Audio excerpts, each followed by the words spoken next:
ఈరోజు ఈ కార్యక్రమానికి అధ్యక్షత వహించినటువంటి ప్రభుత్వ ఉన్నత పాఠశాల సాలూరు ప్రధాన ఉపాధ్యాయుల వారికి, ఇన్ఛార్జ్ ఉపాధ్యాయుల వారికి మరియు స్టాఫ్ సెక్రటరీ వారికి నా హృదయపూర్వక నమస్కారాలు. నా తోటి ఉపాధ్యాయులందరికీ కూడా హృదయపూర్వక నమస్కారాలు. బాలబాలికలందరికీ కూడా బాలల దినోత్సవ శుభాకాంక్షలు. Very good. మీకు మీ అందరికీ కూడా తెలిసే ఉంది, ఈరోజు మీ అందరికీ కూడా చాలా ముఖ్యమైన రోజు.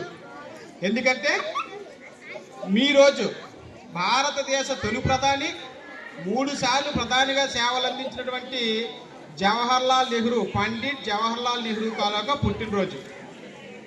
ఆయన భారతదేశానికి స్వాతంత్రం అందించడంతో పాటు దాదాపుగా 1880